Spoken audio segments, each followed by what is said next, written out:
Sindh United party सरबराह Syed जलाल महमूद शाह चयो आहे त मुल्क जो सियासी निज़ाम ख़राब हुजण सबब सिंध तोड़ी बलोचिस्तान जा मसला हल न पिया थियनि।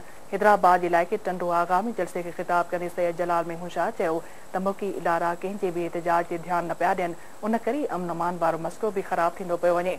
हुन चयो त सिंध मुल्की आमदनी जो 70% फराहम करे थी, पर उन बावजूद धरती धणी बुख ऐं बेरोज़गारी सबब बदहाली वारी ज़िंदगी गुज़ारे रहिया आहिनि।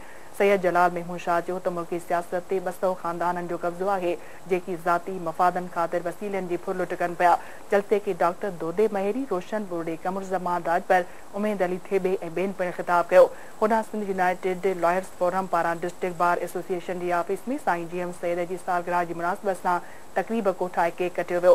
तक़रीब खे ख़िताब कंदे कामरेड हुसैन बख्श थेबे, अब्बास दरगाह, रमेश गुप्ता, मसूद साथे ऐं ॿियनि चयो त साईं जीएम सैयद सॼी ॼमार सिंध ऐं सिंधी माण्हुनि लाइ जेलनि जूं सख़्तियूं बर्दाश्त कयूं, संदसि नज़रिए ते हली मंज़िल माणे सघिजे थी।